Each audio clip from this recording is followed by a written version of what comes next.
Hi, everyone. Okay, I'm starting this over. I don't know if people were able to join live earlier, but Facebook kept churning in the background. And so I was live on TikTok.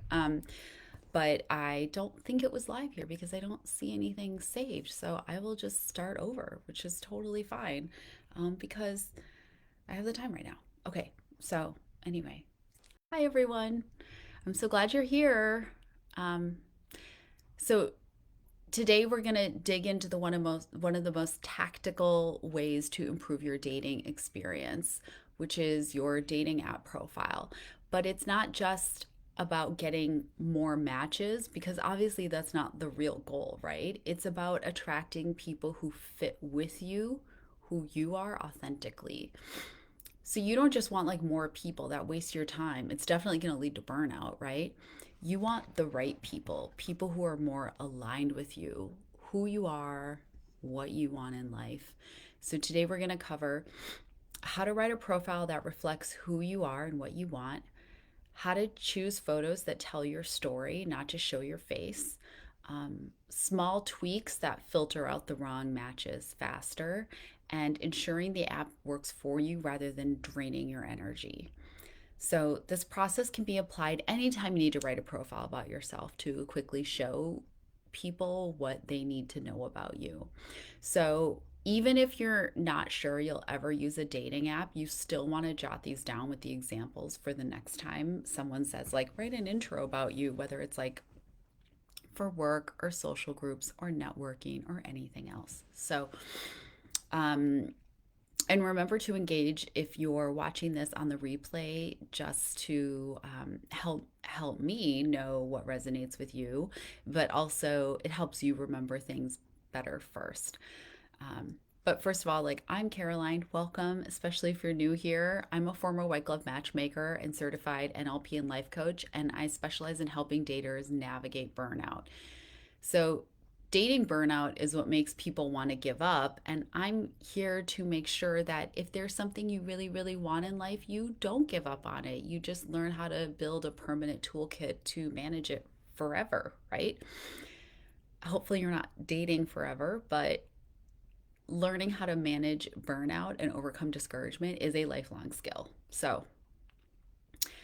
So after working one on one with hundreds and hundreds of daters, I know that with the right tools, you can stay grounded, you can keep your goals in focus, and you can move through discouragement without spiraling. And at the core of my work is the belief that it's not that you need to find a perfect soulmate and then all your relationship issues will be perfect. It's that you need the right dynamic for who you actually are and what you really want from life. So, my job is to help you build that life. And we start with clarity, empowerment, and then real continuing support. And yes, I know that the world feels really heavy right now. So, if you want to not focus on finding love, I understand it might feel kind of trivial and opting out might feel like the right thing to do. And I support that. But also, choosing to keep going in your life and to care about building the life and love that feels meaningful to you is also important. It's still your life and you still have a right to those things. And it's okay to want joy even in really hard times because it might be the thing that helps you cope and manage those times. So, if you're ready to leave burnout behind and build something real, you are in the right place. You might want a notepad pad to jot these down so you can get started right away on creating the dating app profile that reflects your true self. But first of all, I want to quickly talk about apps. And of course, I did a session here about apps before. Some people consider them to be a really vital part of their dating life, and others would never try them and everything in between. And I just want to remind you that dating apps are part of a dating diet, but they are not the main course. So if you are relying only on dating apps for meeting new people, book a free session with me and we can figure out how to diversify your dating diet because relying only on apps is a sure way to end up feeling really burnt out. So, I also want to remind you that I have a video on YouTube about how to maximize what you get. out of dating apps and how to have a healthy relationship with the apps so you don't burn out. Dating apps are a major cause of dating burnout, but there are ways to manage it and recover, and whether that means you ever go back to apps or not. So make sure you subscribe to my YouTube channel so you don't miss sessions, because while you can catch them live in here, they are not live here forever. They don't live here forever. And that's a new Facebook rule that they have to be deleted after, I think, 30 days. So if you're ever thinking, I'll go back and watch that, like, do it quickly, because 30 days, as I don't know if anyone else feels this way, but how is it May already, right? Like, so anyway, that's why I do these on Thursday. So if you don't have time Thursday, like, watch it Friday, watch it Saturday, like, but I want it to be like fresher for when you have time to watch it. Um, okay, so part one, you want to clarify before you create. A super common mistake people make is that they just open the app and they just start filling things out before they really have thought and reflected on how they want to portray themselves. And there is not a single client I have ever worked with, whether matchmaking or date coaching, who saw themselves very clearly. It's a super normal thing to not always have a clear view of how others perceive you. And as we've discussed before, while you don't have control over how others view you, since they always view you through the lens of their own experiences, self esteem, beliefs, worldview, you can get feedback from people who truly know you to help you craft a description of yourself that more likely aligns with how you show up. And it's not just wishful thinking, or more commonly skipping over qualities people maybe enjoy about you the most, right? Profiles really fail when they try to appeal to everyone, because then they don't really attract anyone. So you want to ask yourself these things before writing your profile. Number one, you want to write this down. What are my top 3 relationship goals? Okay. So if you're thinking like long-term relationship, marriage, companionship, children, whatever, retirement, whatever it is, be honest and don't second guess it. It is not worth watering down what you really want, or lying that you want more than you do because you're concerned with not appealing to enough people. Your job here is not to get approval. Remember, we don't sell ourselves. And again, like, that's a whole session I did, how we're not selling ourselves, okay? Your job is to not appeal to a lot of people. Your job is not to get their approval. So it's to find someone who wants what you want, right? So the next thing you want to ask yourself is, what kind of lifestyle am I hoping to share? Are you looking for quiet weekends? Are you looking for a travel buddy? Big friend groups? Are you kind of a cozy home buddy? Like, just be very realistic here. Because if you want, for example, a life of travel and adventure, what's going on in your life right now that supports that? Like, are you a digital nomad? Do you have like a trust fund or family that supports and, allows for you to spend your time and money that way, right? Because you don't want to be imagining that and then searching for someone who can provide that for you when you haven't been able to provide it for yourself, because then that turns a want into a need. And you never, ever, ever want to approach a new connection from a need based position, right? It would help too to ask yourself why you want something and how it relates to who you really are. I've talked a lot about how, like, I have this image in my head of who I am at some point in the future that I know has really no relationship to who I actually am. And one of it is, like, I'm walking through my living room and everything is done in like whites and beiges and like natural woods, and there isn't like a lot of stuff out, and it's all very clean. And the thing is, that's not my personality at all. I am someone who has things I love and I want to see them. I want to see the things I love. I almost never buy white or light colors because I'm not like a super neat person. like I crumb when I eat, and sometimes I'm like a little clumsy and I spill stuff. Like, I wouldn't do that. So why do I imagine that in the future, right? It's not realistic. So it's like this image, it's very strong in my head. has no relationship to who I actually am. I think I even imagine myself like blonde and that, or so it's illogical. Okay. So make sure that that image actually makes sense for who you are. The next thing you want to ask yourself is, what non negotiable values do I want in a partner? And people talk about values a lot, but we need to talk about being specific, okay? So examples might be like kindness, ambition, curiosity, communication, right? But you cannot just have stated qualities and characteristics here and assume somebody else understands what you're saying. You need to be specific. Like, if you want someone who is curious and enjoys learning, how does that show up? Do they love taking new classes just for fun? Do they like to go for certificates at work, like for continuing education? Do they have a mentor or coach helping them level up in their career? Do they prefer educational travel versus sitting by the pool in a resort? Or is to them curiosity just being like really nosy, right?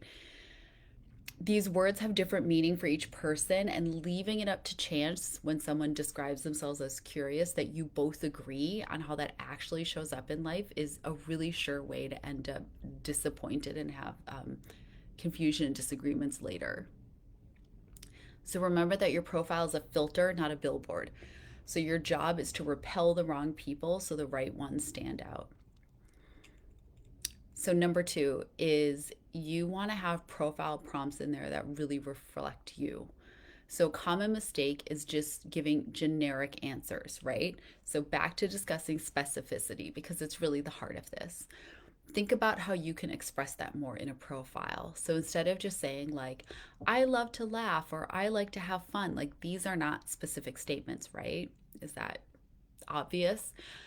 So, what really works is like mini stories, like using adjectives. Think of actual examples that demonstrate these qualities. And this is another area where friends can help you out, right? If you ask your friends to describe you and they use certain descriptors um, like you're always a caretaker or whatever, and then you're like, what do you mean by that? And then they'll be able to give you like specific examples of times that you really demonstrated that. So instead of saying like, I'm adventurous, you would say like, last fall I drove 4 hours just to hike a trail with waterfall views. It was worth every mile. Or instead of saying like, I'm family oriented, you can say like, my Sunday tradition is FaceTiming my niece to hear about her week. Instead of saying like, I like parties, say, I host a quarterly murder mystery party based on a TV show, and there's a prize at the end, and everyone has to be in costume, right? Like those examples all tell someone multiple things about you. You want to show values through actions. So again, you want to be really specific. There's a wide array of ways values can be expressed. And in fact, I have a free, like, 10-minute webinar that takes you through this very exercise. So comment values down here and I will send the link your way, and you can watch that and go through the exercise. It's pretty quick, but I think it's pretty illuminating and helping you really define what your values mean to you and how they might show up in a potential match. So instead of saying like, I love pets or I love animals, you would say, I volunteer in an animal shelter every other Saturday, right? Or instead, that says multiple things about you, right? Um, Instead of saying like, I value friendships, you can say, every other Friday night, I have a dinner party with my friends, and it's where we really connect and share good food. Or instead of saying, like, I'm religious or my faith is important to me, you can say, my Sunday tradition is going to brunch at my aunt's house after church, right? Like, that says multiple things at once.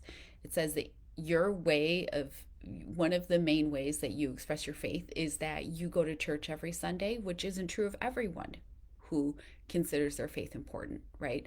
Um, and it also says that family is important to you, you live near family, and that you prioritize them as well. It's many things in one sentence. So That's what you want to think about. How can I really paint a picture, tell a story about my life that shares multiple things at once? You don't have a lot of room to tell a lot here, so you really need to maximize every opportunity. And being vague is just it's no way to win. It's no way to win here. The other thing is that you want to invite conversation. So offer something to get a conversation started. Not all the apps have conversation prompts like Hinge does, and I don't know if you know other ones that do, but it is a good way to one sort out people who don't read your profile and are reacting to just superficial information, which anyone who's been on an app knows what that's like when somebody asks you something that you already said up front, like, do you have kids? And you're like, I already have on here that I don't have kids. Like, did you read anything? And then you start getting cynical and then you get burnt out, right? um, and also too, they give someone an opportunity to show what you have in common. So examples could be like, I'm always down to try a new coffee shop, or go for a walk at golden hour, or check out a vintage furniture store, or watch a new documentary that I'll be obsessed with for weeks, right? If you say that, then somebody else can say, have you tried this new coffee shop that opened in my neighborhood? Have you watched that new documentary about this thing? I just think it is so fascinating, right? And it gives someone something to start from. So, the third part here of the four things we're talking about today are your photos, right? Of course, your photos are really, really important. And like everything else, if you're just putting photos up to put photos up, you're missing a massive opportunity to continue to tell your story. So, a common mistake would just be 5 selfies, because then people think like, don't you have friends? Don't you go anywhere? Why are you always alone in your bathroom or at the gym or whatever? Like, is that how you spend your time? Right? Or a bunch of group shots, because like we don't know who you are, and we also wonder like, are you ever alone, or do you spend all your time with all of your friends? So what you want to do is have a balance of a clear face shot, bright light, a natural smile. And again, these are great times to get your friends to help you, because your friends often have so much more experience with your face than you do, and they have a different idea of when you look really nice than what you imagine. The next would be like a full body shot, solo, relax, nothing posed, just happens to be this is a picture of me doing this thing.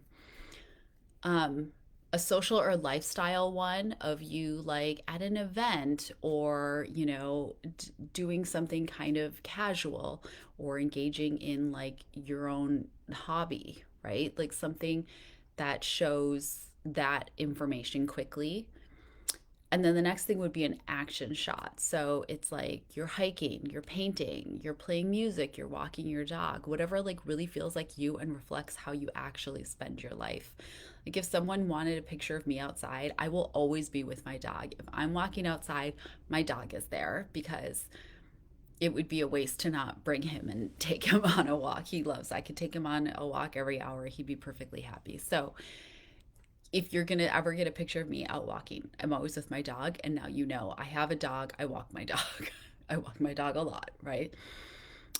Things you want to avoid in your photos, and not because it's like manipulative, but because it's confusing, are photos that are all sunglasses, because these hide your eyes and subconsciously it makes people think you're hiding something. Also, a lot of people really rely on eyes to tell them information. I'm more of a smile person, or a smile eye relationship person, than eyes alone, but a lot of people are really responding to your eyes.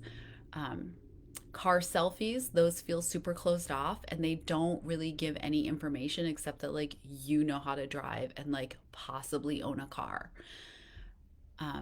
Blurry or dark photos, if a blurry or dark photo is the best you can come up with, it makes people wonder why that's all you have, and if you truly want to be seen. Like if you knew you were going to post yourself on a dating app, why wouldn't you make an effort to get more photos of yourself?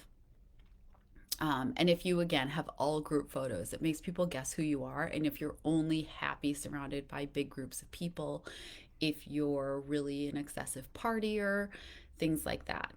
So you want to think, does the photo show your energy and your lifestyle?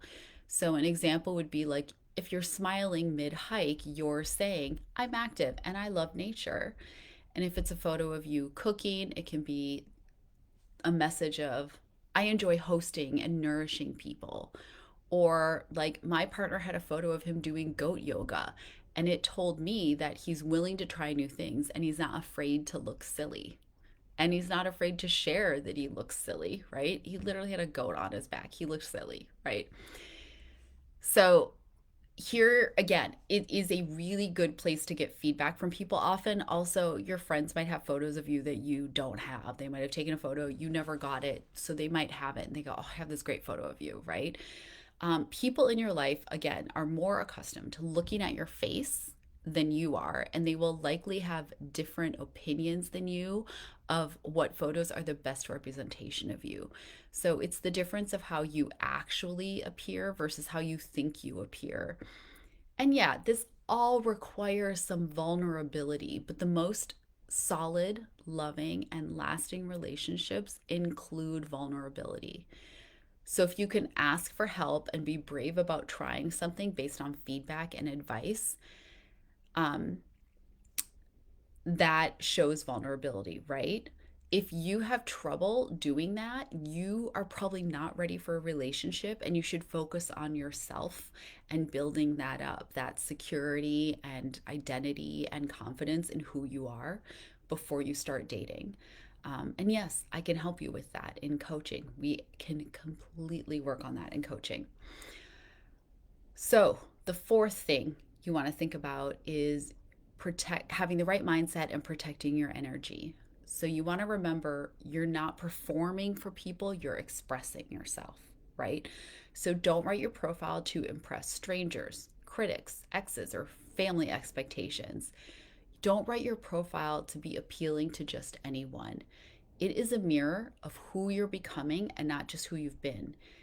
It should show your goals, desires, and passions in life.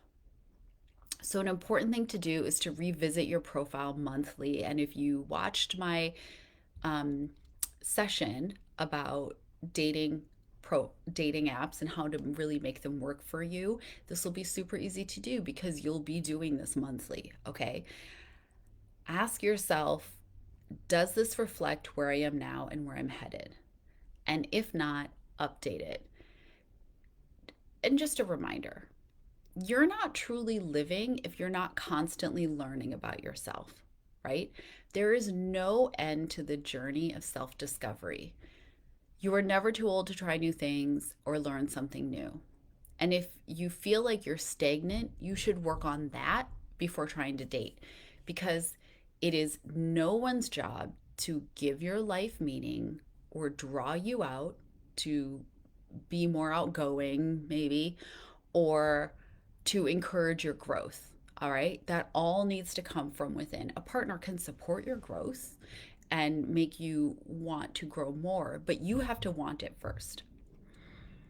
So there are some common things that anyone who's been on a dating profile has seen. You want to make sure you are always avoiding these in your profile because they could scare off really good people. Number one is to start out with, don't waste my time if blah, blah, blah, blah, blah, because this comes off as so negative and it feeds the experience you're trying to avoid. It is a self fulfilling cycle because being negative leads to more negative experiences. Number two is lists of demands or overly long ideal partner descriptions. No one who includes them demonstrates that they have any right to be so demanding. Number three, cynical jokes about hating dating apps. Everybody has stories. And if you do this, people assume you are negative, and a date with you would just be a lot of complaining. And if you feel like you're going on dates and you're complaining a lot, again, book a call with me. We'll work on it. Okay. And the last one, but not the only one, right? But the last common one here would be oversharing about heartbreak or bad experiences. Everybody has stories of pain, of being let down, of being ghosted or lied to, your past does not define your future or say anything about the new people you're connecting with. Your job was to take the lesson from the past and move forward. I did a whole session about this. I think it's on YouTube or it will be soon, ever since I've had to take all the lives down from here and put them somewhere else because they weren't storing them anymore. Um, Subscribe to my YouTube channel if you want to learn more practical ways to process and move on from your past, because carrying it forward is a total waste of energy. It does not move you forward, it leaves you living in that past. Okay. So, to recap, your profile is a filter, not a billboard. You're not trying to appeal to everyone. You want to resonate with people who are more aligned with who you are and what you want. Number two, your words and photos should tell a story. They are not a resume. You are not what you did or where you've been. You are defined by how you view life, your role in the world, how you treat others, what you want in life, what's truly important to you. Okay? It's the old saying, it sounds so corny, but it's like you're not a human doing, you're a human being. And whenever I start to think about, like, if someone says, tell me about you, and I start to think about things I've accomplished and things I've done, I have to like pause and go, I'm not a human doing, I am a human being. Okay. You deserve to attract alignment, not just attention. If you just want attention, jump up on a karaoke stage, right? Your time on the app should be intentional. If you are on an app mindlessly, that is a sure path to burnout if you're not already there. It is not a numbers game. You need to be super intentional with how you use it. Again, I covered it before about how to like manage that. But just remember, like, you want to know what you're looking for. You're not just browsing. You're not just like when you're at a store and the salesperson comes up to you and they say, can I help you with anything? And you say, no, I'm just looking. Like, no, it should be like, I am looking for black trousers that are straight legged, that, you know, end right at the ankle. You should know. Okay. So, if you want my eyes on your profile, like I said, this is a super common thing I do in free sessions. Just book a session with me and we will go through it together, and you'll get the conversation starters guide so you can stand out and attract better connections right away. If anyone is looking at their inbox and it's all, how are you? How's your day? Hey, beautiful, what's going on? Whatever. And then they see your question will be the one that they want to respond to, right? Um, so book a free session with me. No matter what, you're going to get value from our time together, even if we don't ever meet again. And I'll put the link in the comments here. Thanks so much for joining. I'm going to see you next week on the live. And if you have a topic you want me to cover, let me know. I'm going to have some extra dogs around that day, so we'll see if they make an appearance. But send me a message or a comment and I'll put together a guide. If there's like a topic that you want me to cover, I can make a topic. I can do it on the live, whichever format makes more sense. And I will put the session link in the comments, and also the episodes that I referenced here. And again, if you want that free, like 10-minute webinar on values and defining your values, just type values in the comments and I'll send it right over to you. Okay. Thanks for joining today, and thanks for your patience. Facebook is just weird. It was churning, so I had to start over. But I hope you enjoyed it, and I will talk to you soon.